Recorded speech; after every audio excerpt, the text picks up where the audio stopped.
welcome to another episode of Adulting. I'm your new official host, Emma Bjork, here to tell you about what you need to know for the upcoming election day.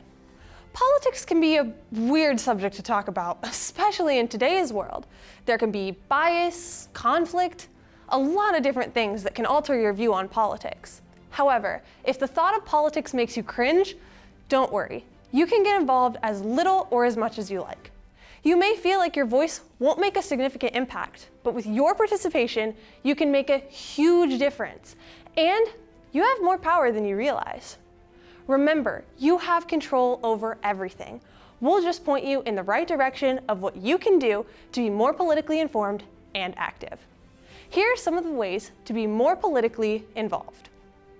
Number 1, learn about your politicians and candidates. Nowadays, it's much easier to get access to information about politicians. Be sure to read, listen, and do your research to find information about all politicians and potential candidates for the local, state, and federal elections. That way, you can make an informed decision. With this, be sure to ask questions about candidates and elected officials, and don't be afraid to express what you like or dislike to one of those candidates or officials. Just be sure to treat them with respect. You can do this by getting in touch with them through your phone, through the mail, fax, or your computer to let your representatives know. Number 2, pay attention to political news and issues. Read your local, state, and national publications, and listen or watch the news on all political platforms. This will help you stay current on what issues are revolving in the political sphere, and will help you in deciding what your stance is on problems. Plus, once you find issues that you're passionate about, pursue them and figure out ways to solve them. Number 3, join a political party. After you figure out what you want for a politician and what you believe in, you can join a campaign for the political party of your choice. Here to explain the political parties is Wes. Let's see what he has in store for us. So if you've been paying attention to television or Twitter or just about anything, you've noticed there's this thing called an election going on. And in this election, there's been these things called debates. And for a debate to happen, there needs to be two sides. I think you see where I'm getting at here. Of course, I'm talking about the Democrats and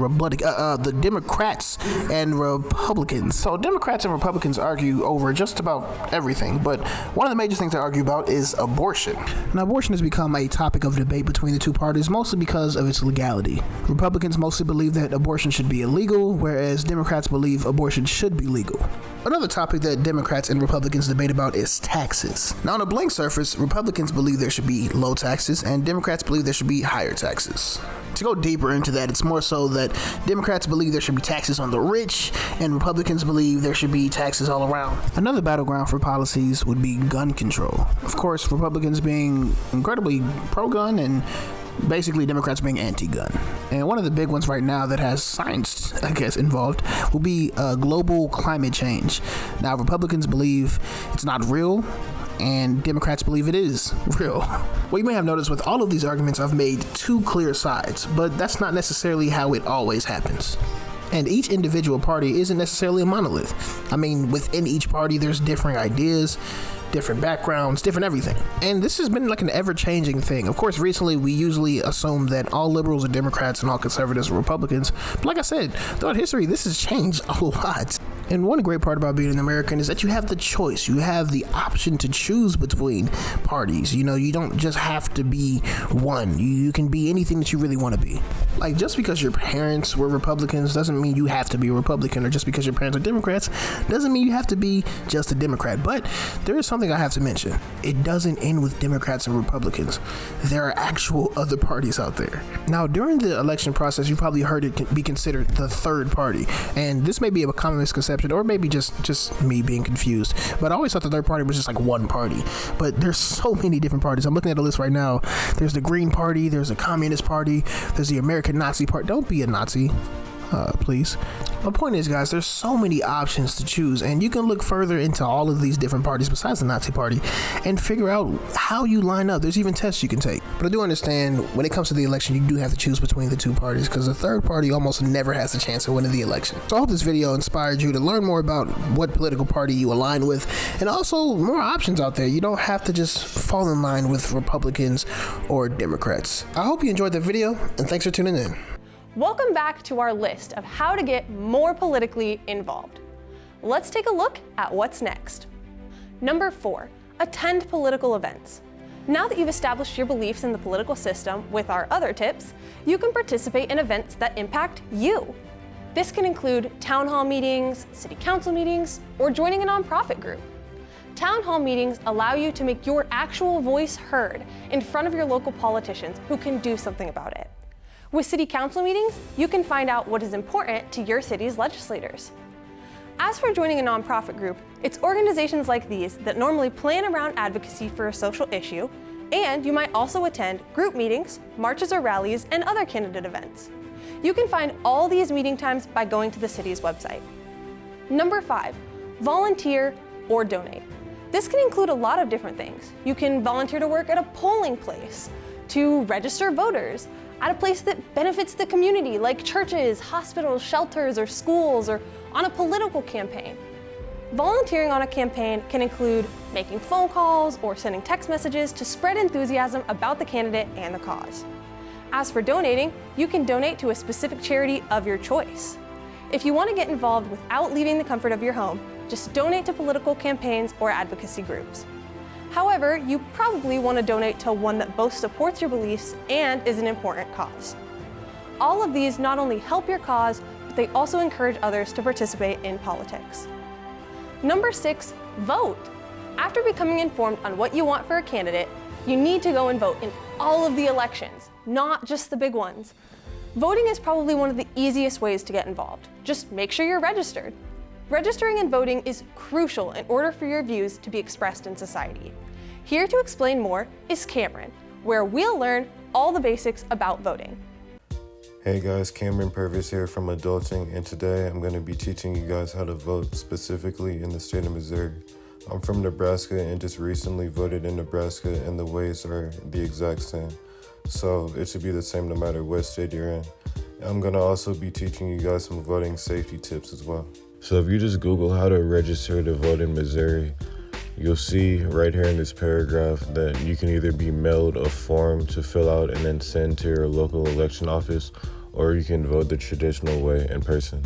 But if you click this purple link right here, it'll take you to the Missouri government site where you just have to fill out this information to vote. Then fill out all this information from top to bottom.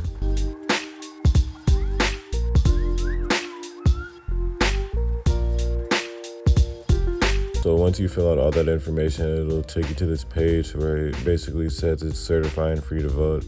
Just have to fill your signature in.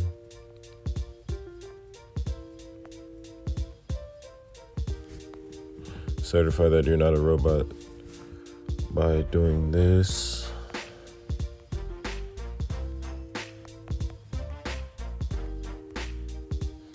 Submit. Then you should be good to go.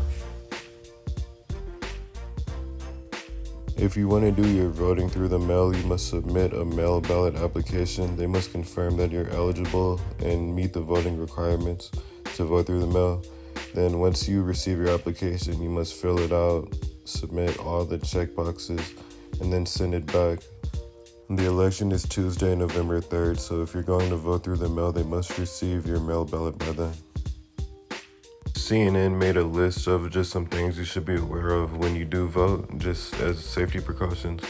Knowing the data, knowing how much the virus is spreading in your area is a big thing to know of. Knowing the risk as well is really important. Us as young people, if we were to catch COVID-19, probably won't have a fatal case as if someone in their 50s or 60s caught it, but it's still important just to take safety precautions so that you don't catch it.